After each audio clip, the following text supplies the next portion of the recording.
All right, so today we have with us Samantha Word. She is an HR manager. She's also a consultant.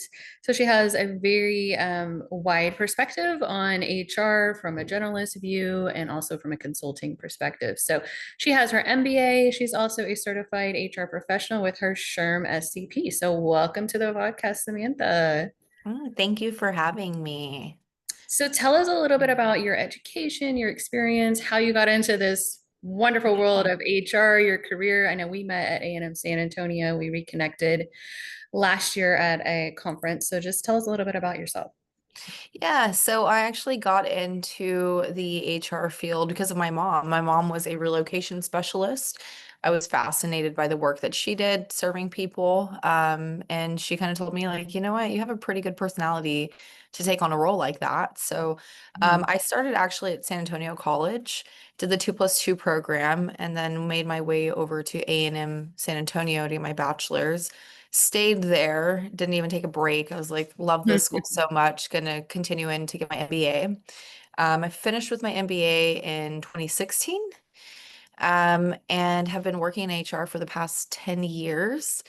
In the last couple of years with COVID and just my experience in like a plethora of HR, because Mhm. there's so many facets to HR. There's Right. recruiting, there's performance management, there's a lot, right? Mhm. I have been blessed enough to start as a generalist, so I got to touch all of those different things. Yeah.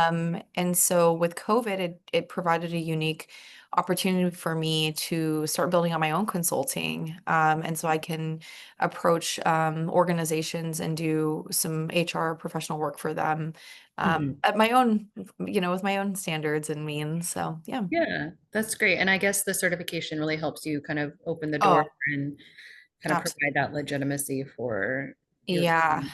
absolutely. So that was a big thing for me is I wanted to get my SHRM certification because it is seen as you're a knowledgeable professional, right? When you have that. And it's really great for your reputation. And it definitely has helped support me in getting more business because you're legitimized in a sort of way, even if I have an Yeah. MBA, right? Like Mhm. that doesn't mean that I know all of the, ins and inner workings of HR specifically. So yeah, I'm glad that I did that.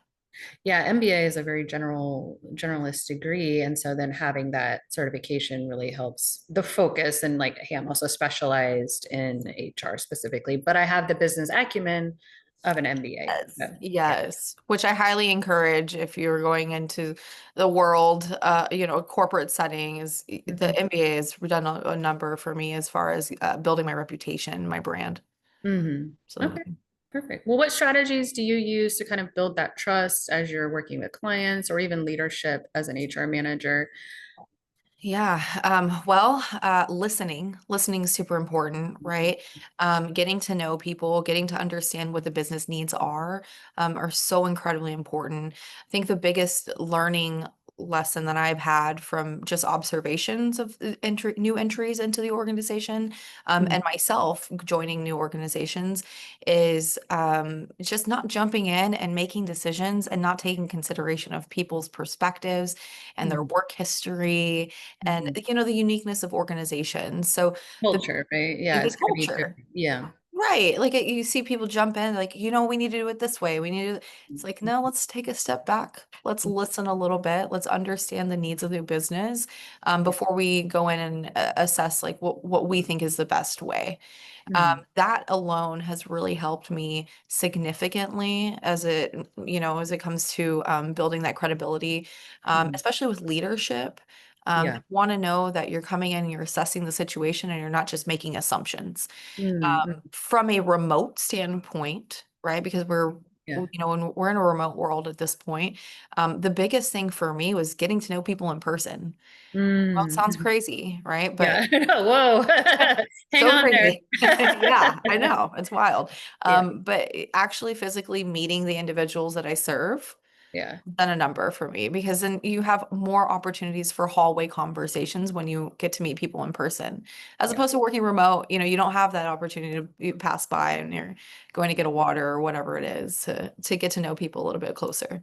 I love having just like a blended approach. Like we meet in person, there's that face to face, and then maybe we can have some meetings virtually, but then we meet a person again. And so just having that kind of hybrid type of work environment to me is a perfect mixture. So, Yes, definitely, definitely. well, how do you handle situations if, like, let's say that you go in and you suggest something like maybe a new HR policy or a change to the way they're doing things, and you maybe get some pushback from the leadership? What do you That's never happened.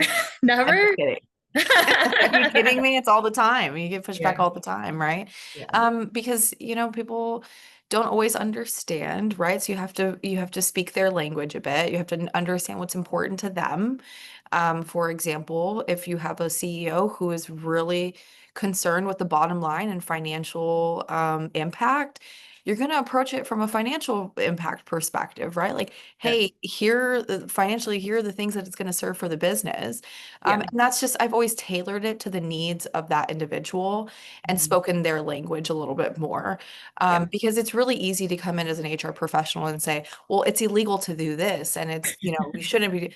That is the least amount of acceptance I've received if you approach it in that way, right? Right. Just So really they automatically get defensive, probably. Exactly, Yeah. I never actually approach it that way. I'm always like, hey, look, this is how it's going to serve you. And if you're Mhm. comfortable with this, Mhm. then that's okay. You can take that on. I'm an advisor. Mhm. I'm not laying down the law. Yeah. It's your choice as a leader, the executive, to make those decisions. I'm just here to educate you on what those things are and the impact that they'll make. Right, right, right. Yeah. Yeah, that's a good approach because then it kind of puts the ball in their court at that time to make the decision as to what they Yeah. want to do. Definitely. Do you have any examples off the top of your head? No pressure here. I was like, put you on the spot, but anything that you can think of where you directly impacted business results in your consulting or in your HR management positions? Oh yeah, absolutely. Because while the HR department is not a revenue generating department, we do impact it a lot. Sure. One thing I can explicitly call out is my experience with compensation. Mm, Working with an organization to help them create a compensation philosophy and yeah. strategy and implement it. Mhm. Definitely did a number for the individuals within their organization. And I say that because when you can actively go in and you have a real strategy and you apply it across the organization, then you're giving more equitable opportunities for employees. Was able Mhm. to build out a promotional growth track for that organization, Mhm. which is incredibly important for employees, is that career development, that knowing that you have an opportunity to excel in the organization you're in. Mhm. So working on creating a very transparent growth track for the organization I'm referencing. Yep. Um, did a lot for our employees also, or for their employees also, finding some of the individuals who maybe they didn't receive promotions when they were expected to because there was inconsistencies in their processes. Yeah. That really alleviates a couple of things from a legal standpoint too, right? Like you're paying people fairly, you're paying consistently, and you're giving equal opportunity for promotion. So that's Yeah. probably the biggest impact I can think of immediately is coming in and revamping a compensation strategy for this organization, realigning their benefits and their compensation levels Yeah. based off of, if you're an individual contributor, one, two, three. So just working on that honestly has done a lot for people. How do you stay updated with all of the changing like laws and talking about like compensation policies and things like that? What do you suggest for staying updated with all of that? Firm believer in continuous education. You Yep. always keep fresh, especially in our world. Things change frequently. Hmm. I am actively on SHRM, Yeah. on our Society of Human Resource Management. They give a lot of, like a plethora of knowledge as it relates to legislation and then changes that are coming up from the DOL, Hmm. as well as other resources as well. There's different vendors that I've used in the past, and you just sign up for their newsletters. I actually love, there's a job, it's more of a job board, but they have like news articles, and they do upkeeping with Yeah. legislation. Hmm. The People Ops, it's called the Okay. People Ops job board.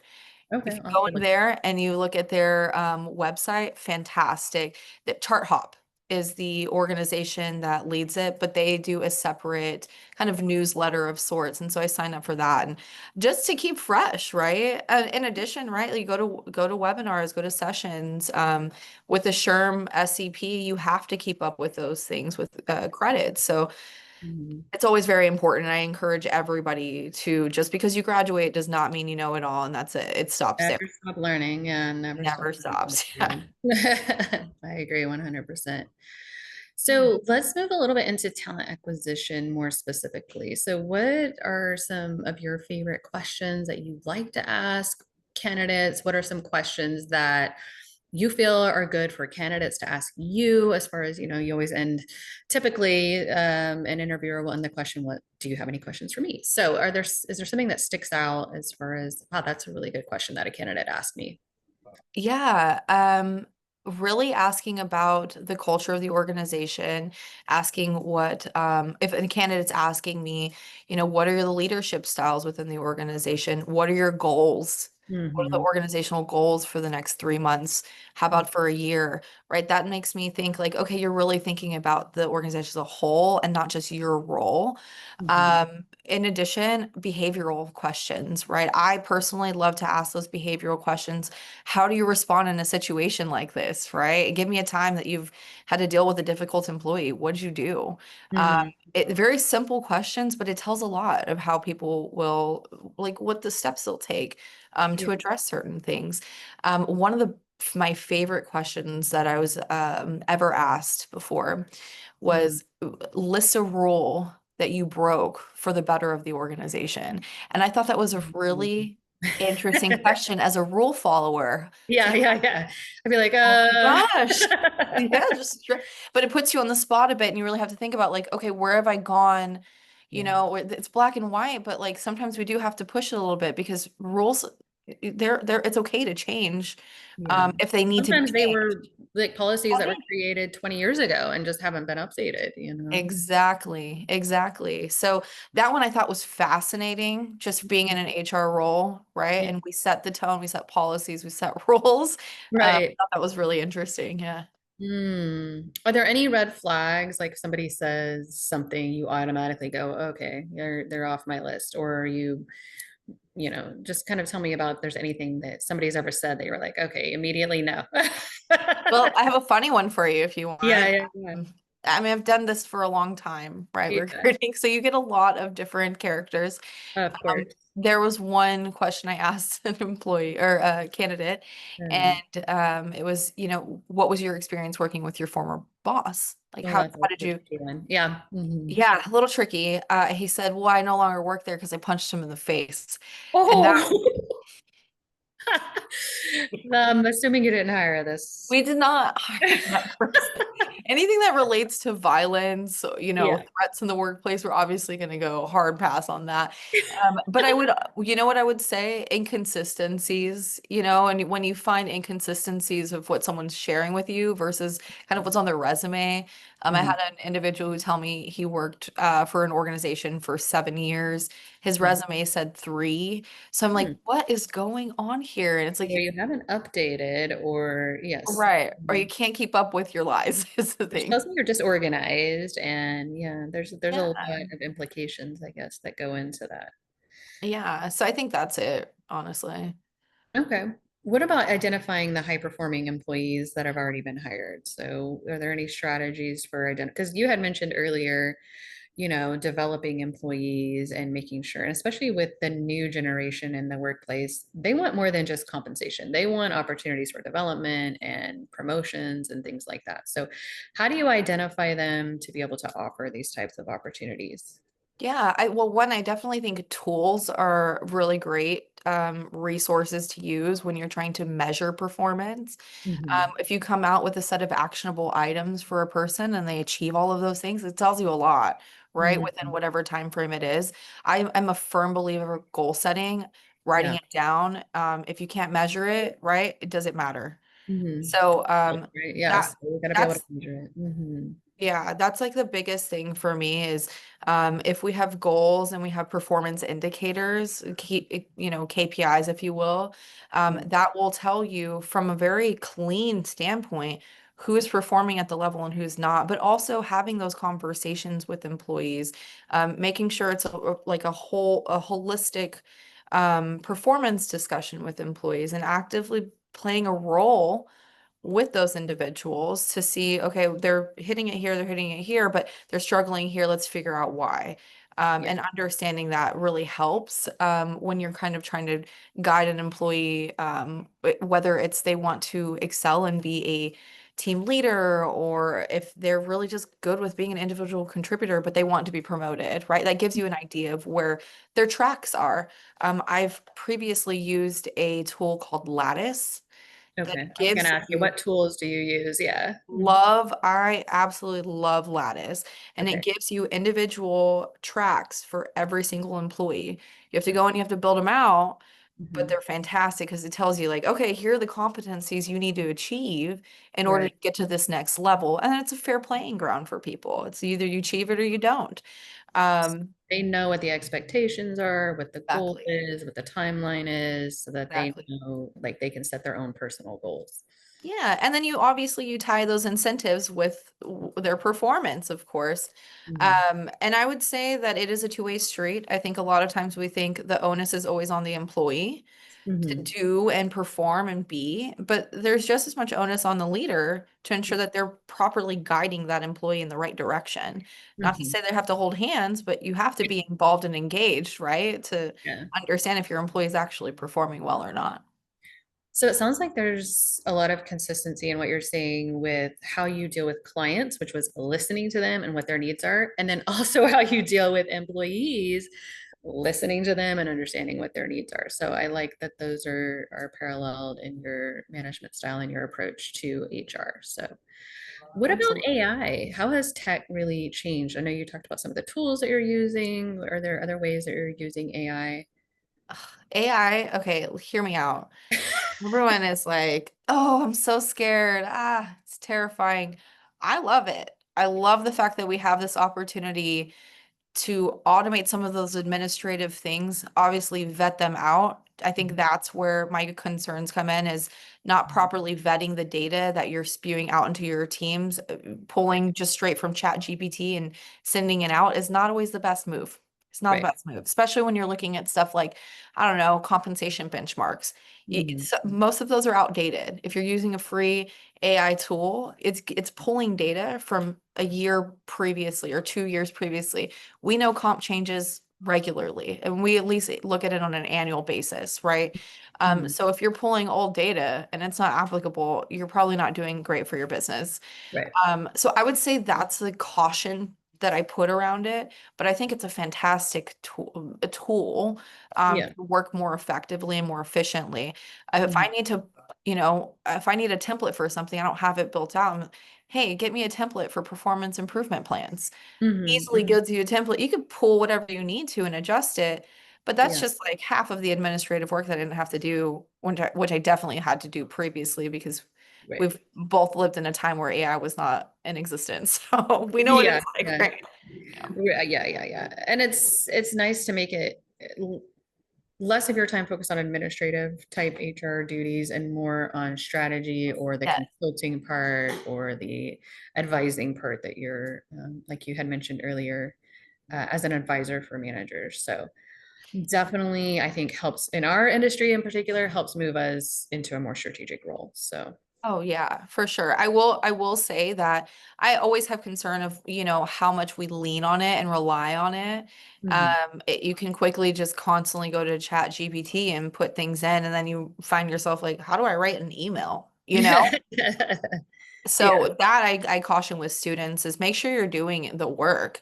Mhm. Make sure you're actually revising everything. You're not just pulling it and just pushing it out. So Yeah. One of the things about ChatGPT that I've noticed is, I mean, the creativity is not there as much. So, like, if you're giving me the same answer, if I have like, 5 or 6 students, for example, that submit a paper and it's like the same answer over and over again, I'm like, okay, this is obviously AI generated because it's a robot. It can only think so much outside of the box, right? So, right, right. It's pulling from existing, databases. So.